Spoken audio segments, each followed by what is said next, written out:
Digital Congo FM. La radio Digital Congo vous propose l'émission Limitless, produit par True Africa.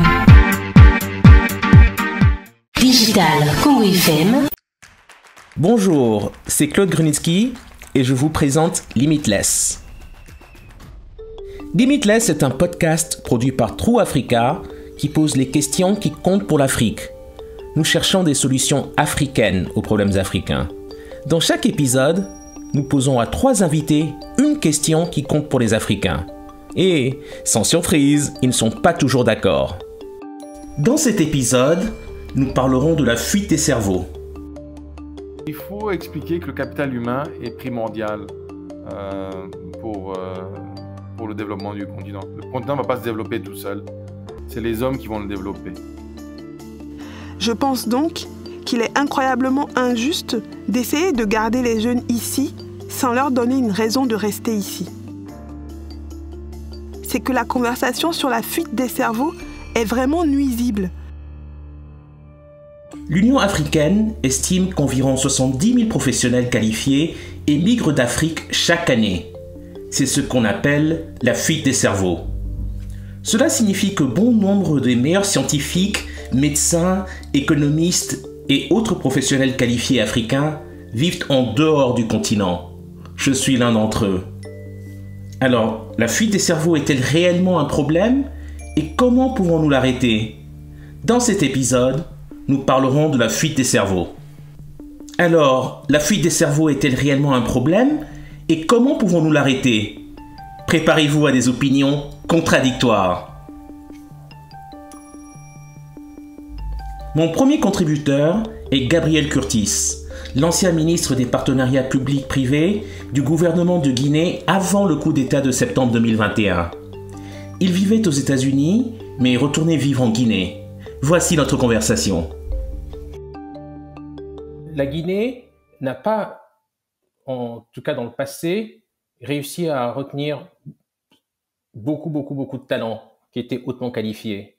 Est-ce que vous pensez qu'on peut changer cette dynamique dans les années à venir?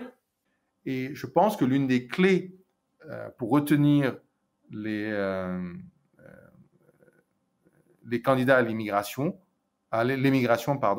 c'est la gouvernance. Il faut une bonne gouvernance. Il faut qu'on puisse donner des opportunités à ceux qui les méritent.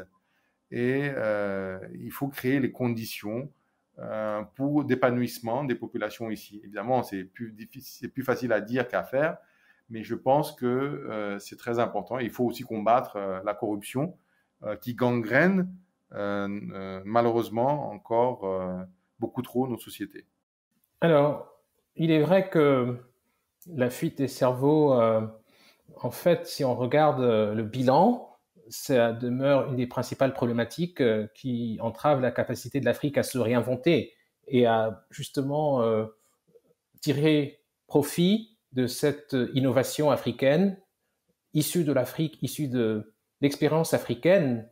Et qu'est-ce qu'on peut aujourd'hui donner comme gage à ces jeunes Africains qui seraient liés à un avenir meilleur sur le continent? Qu'est-ce qu'on pourrait leur faire miroiter?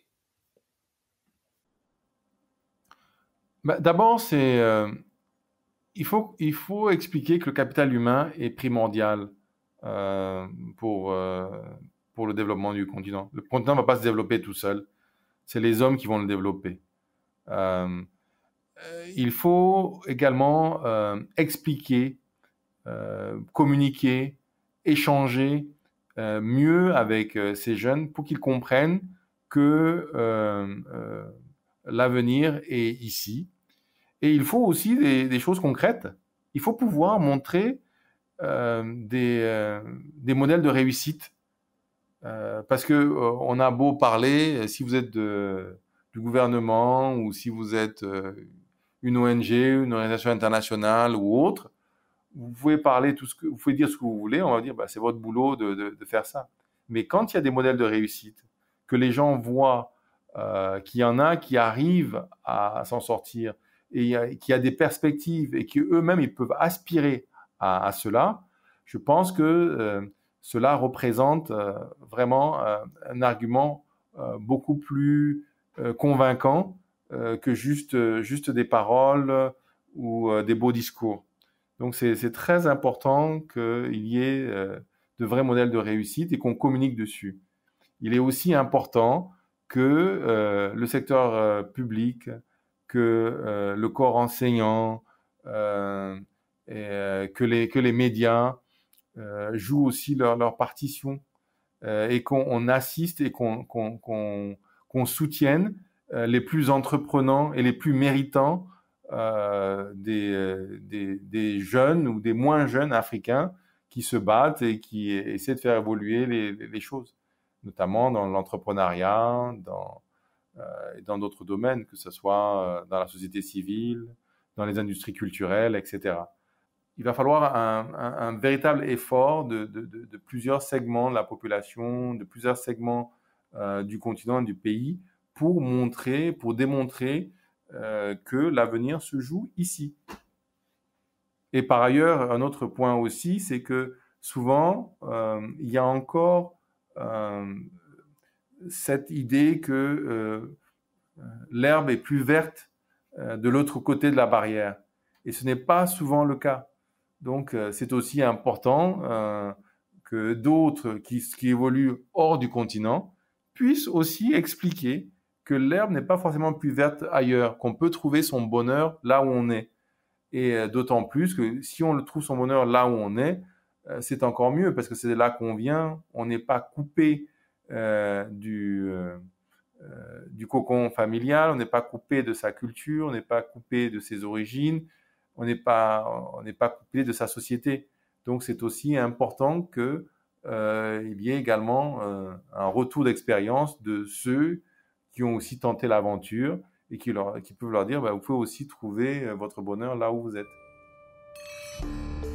Ma deuxième contributrice est Pearl Pillay de Johannesburg, en Afrique du Sud. Elle dirige un groupe de réflexion qui œuvre pour encourager la participation des jeunes à la politique et à la société civile. Nous avons parlé en anglais. Voici notre conversation. Je lui ai posé la question. Comment empêcher les jeunes de vouloir partir à l'étranger? Comment arrêter concrètement la fuite des cerveaux? Je pense qu'il y a plusieurs façons de répondre à la question. La première est que nous ne vivons pas dans des pays où les jeunes sont réellement valorisés et où les jeunes ont de réelles opportunités de croissance. Et je pense que cela fait partie d'un changement fondamental des valeurs que nous devons avoir en tant que personnes qui dirigent des pays et dirigent certains domaines.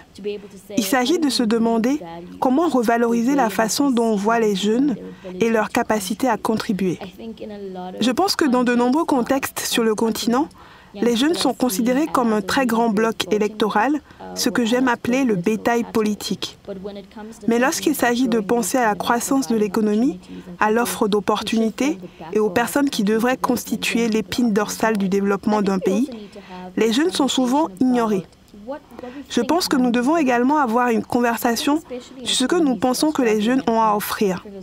Je pense en particulier aux économies en difficulté et l'Afrique du Sud en est un très bon exemple. Nous essayons souvent de pousser les jeunes vers des carrières dont nous pensons que notre économie a besoin, au lieu de penser à comment prendre ce que les jeunes veulent faire de leur vie et mettre cela dans les économies que nous essayons de développer. Et donc je pense qu'il faut donner la priorité aux ambitions et aux objectifs des jeunes et être capable de construire et de structurer une société autour de cela, plutôt que de forcer les jeunes à s'assimiler en quelque sorte à une idée préimaginée de ce à quoi ressemble le développement économique. J'ai échangé avec Pearl autour d'un exemple très spécifique. Mon exemple à moi. Lorsque j'avais 21 ans et que j'étais sur le point d'obtenir mon diplôme universitaire à Londres, j'avais un choix. Soit rentrer au Togo, qui était à l'époque une dictature militaire, soit rester à Londres et essayer de démarrer une carrière au Royaume-Uni. Alors, je lui ai demandé si elle trouve ça normal qu'on demande aux jeunes de rester sur le continent, malgré le manque d'opportunités. Non, c'est incroyablement injuste. Je pense que nous mettons tellement de pression sur les jeunes, comme par exemple leur dire « vous devez être des personnes qui construisent vos pays » et le grand récit en Afrique du Sud, en particulier de la part de nos dirigeants, ce qui, à mon avis, est la chose la plus ironique. Vous savez, les choses vont si mal mais c'est vous qui allez pouvoir y remédier. Et quand les jeunes disent « mais c'est vous qui êtes à l'origine de cette situation » et maintenant vous dites que nous devons être ceux qui restent et améliorent les choses, vous ne nous donnez pas non plus l'occasion de le faire. Il faudrait le comprendre. Je pense aussi qu'au-delà d'être citoyen et d'avoir le devoir civique qui accompagne le fait d'être citoyen du pays, nous ne sommes aussi que des êtres humains et nous vivons tous à la recherche d'une vie meilleure. Et parfois, cela signifie devoir partir. Et donc, je pense qu'il est incroyablement injuste de dire « Vous savez, les jeunes partent et ils ne veulent pas rester chez eux et construire leur pays ». Ce qui est souvent le récit que vous obtenez lorsque vous ne leur présentez pas réellement une alternative.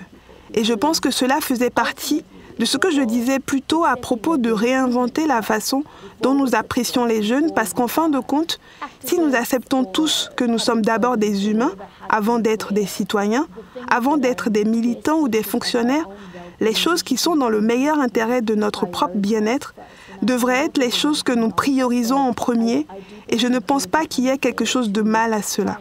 Je pense donc qu'il est incroyablement injuste d'essayer de garder les jeunes ici sans leur donner une raison de rester ici. Ma troisième invitée est Lydia Bossiré du Kenya, bien qu'elle vive à Ithaca dans l'État de New York. Elle a fondé une entreprise qui finance des étudiants africains pour venir étudier aux États-Unis. Elle n'aime pas le terme « fuite des cerveaux ». Elle préfère l'idée de « circulation des cerveaux ». Voici notre discussion en anglais. Je lui ai posé la question « Pensez-vous que la fuite des cerveaux est un terme utile ?» Absolument pas. Avec la fuite des cerveaux, vous dites en fait 3 choses dans un seul message. La première chose que vous dites, c'est qu'il y a une pénurie de talents africains. Alors vous, Claude, vous, Lydia, qui êtes aux États-Unis, vous devriez retourner en Afrique parce qu'il y a très peu de talents là-bas. D'ailleurs, le continent a la croissance démographique la plus rapide au monde. En Afrique, il y a beaucoup de jeunes, mais peut-être peu de talents. La question suggère aussi que nous envoyons une plus grande proportion de nos étudiants d'âge universitaire dans d'autres régions. Et ce n'est tout simplement pas vrai. Vous regardez les données de l'UNESCO sur la mobilité sortante et les chiffres sont partout. La Corée du Sud a une plus grande mobilité sortante que le Kenya. Et puis Claude, permettez-moi de faire un dernier point, qui est là où je m'énerve vraiment. C'est que la conversation sur la fuite des cerveaux est vraiment nuisible. Parce que ce qu'elle fait, c'est qu'elle exprime des inquiétudes quant à la présence de jeunes Africains dans des universités mondiales. Et cela ne tient pas compte du fait que nous avons plus de jeunes Africains que nous n'avons de places universitaires. S'il y a de la place dans une université mondiale, nous devons absolument les y amener et ne pas s'inquiéter que cela prive en quelque sorte l'Afrique de son éclat. Puis, je lui ai demandé si, malgré tout ce qu'elle a dit, elle et moi qui vivons à New York ne sommes pas des symboles de cette fameuse fuite des cerveaux. Je pense juste que nous posons la mauvaise question. La question qu'il faut se poser est, est-ce même réaliste de penser le génie de manière géographiquement circonscrite ? Pourquoi essayeriez-vous de garder l'éclat africain en Afrique et hors du monde ? Et pourquoi y a-t-il cette notion que d'une manière ou d'une autre, l'Afrique n'appartient pas au monde, de sorte que lorsque Claude a déménagé de Chicago à New York, c'est une perte pour le Togo ? Quand il y a 1000 personnes au Togo qui peuvent faire le genre de choses qu'il sait faire. L'autre chose que nous oublions lorsque nous nous plaignons de la mobilité du génie, c'est qu'il y a une valeur incroyable dans la résolution de problèmes en tant que collectif mondial. Nous avons vu cela dans le Covid. Mais revenons à votre question. Sommes-nous un exemple de fuite de cerveau ? Nous sommes un exemple de circulation de cerveau. Je ne veux vraiment pas, à certains égards, faire référence au terme même de fuite de cerveau parce que c'est tellement inutile. Nous sommes un exemple de la façon dont vous pouvez avoir l'expérience vécue de venir du continent en entrant dans un lieu d'opportunités et de ressources incroyables, façonner les ressources et les opportunités pour résoudre les problèmes à la fois mondiaux et locaux en Afrique. On devrait parler de circulation cérébrale. Les Africains ont longtemps été nomades, intéressés par le commerce, les voyages et les échanges. Je vis à New York, mais j'essaie de revenir en Afrique le plus souvent possible, car c'est chez moi.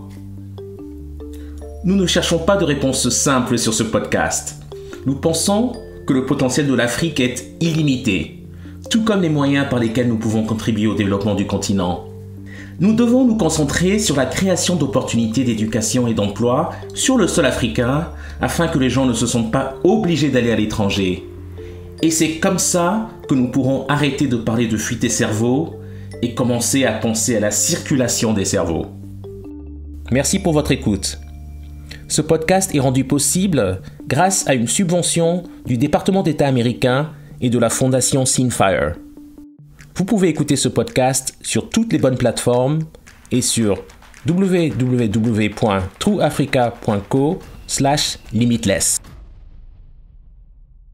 Digital Congo FM